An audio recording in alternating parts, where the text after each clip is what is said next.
Yeah, it's been a pretty good start. 4 games in, 6 including preseason, and something that's been nice so far this year, 6 games in, undefeated, which has been good. There's been a sternness about the team so far this year.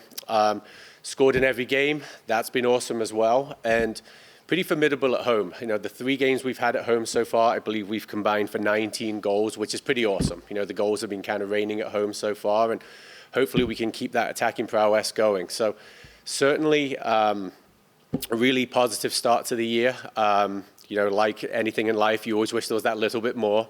But a couple of very testing road trips the first weekend of the season, and we still felt unfortunate not to come out 2-0 instead of with 2 ties against 2 strong teams. A lot of travel.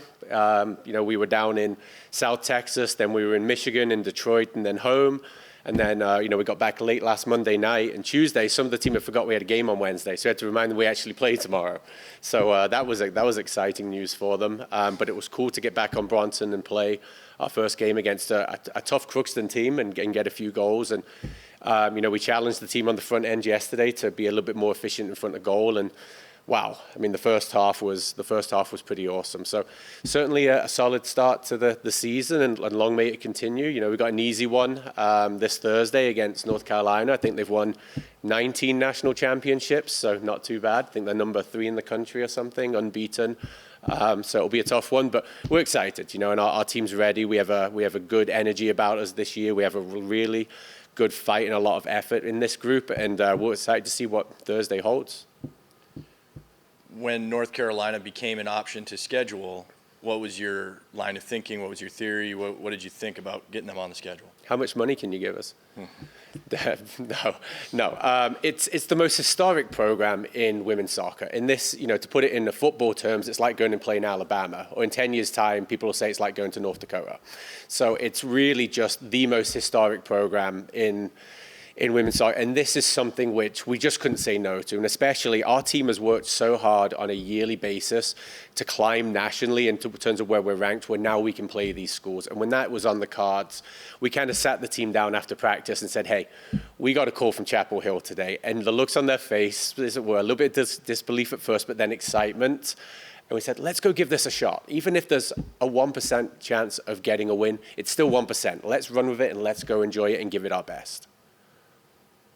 What's been the primary theme you've taken away from the action you've seen of your girls so far? What have you thought? I think there's just the togetherness and the effort on the field. Whoever steps onto the field gives their best effort the whole time they're on there, and they sacrifice for the team. And certainly the effort has been there. And then I think on the attacking side, there's been a progression in terms of how many dangerous chances we've been making, and that's been awesome too, where we're asking from our team a lot of effort, and we're asking for a lot of ownership in their roles and a lot of passion in their play. But in addition to that, we need productivity as well, and people are producing on a game-to-game basis right now, and that's making us dangerous in the attack. So we work really hard defensively, but in the attack, we are producing right now.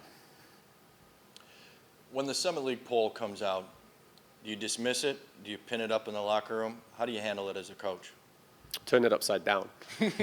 I think we get the same ranking every year. I think the year that we finished 4th, I think we were picked second bottom. So we don't really look too much into that. But it's not where you start that's important, it's where you end. And I think that that's something that our team know, and I think that they're very driven to climb a mountain together this year, and the mountain is the Summit League. And, we've started already at the bottom of the mountain with the games, and they've gone well so far, but we've got a long ways to go. And by the time we hit Summit League play, we've got to be ready to show, you know what, it should have been flipped upside down. And that's the goal this year.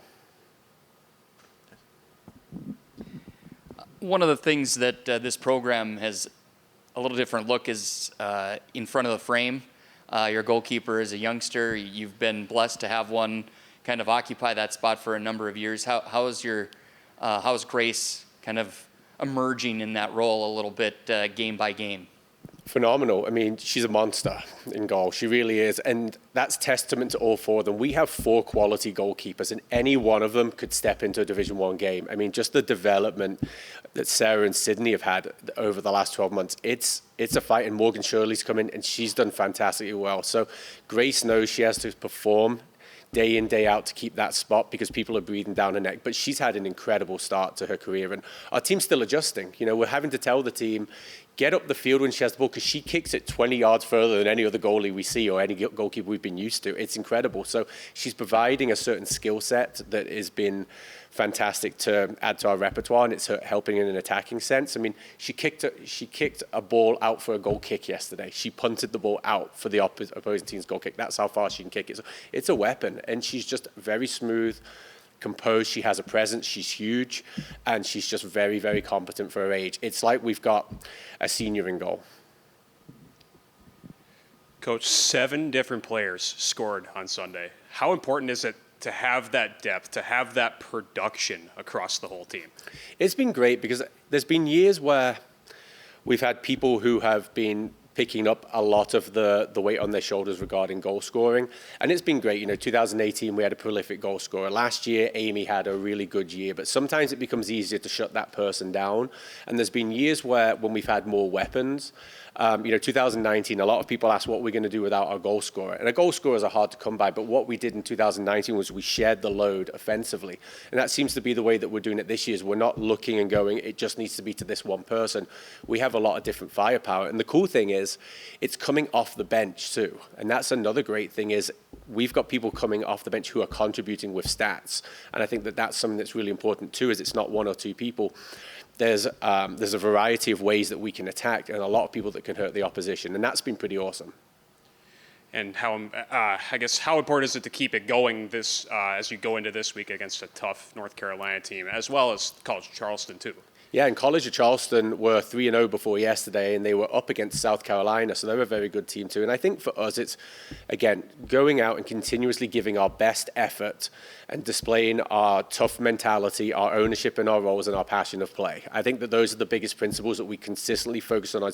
Did we give those 4 things on a day-by-day basis? And if we do, we're always going to be in with a shot. Even if it's a 1% shot, that's still a shot, and we take whatever we're given, and we're going to roll with it.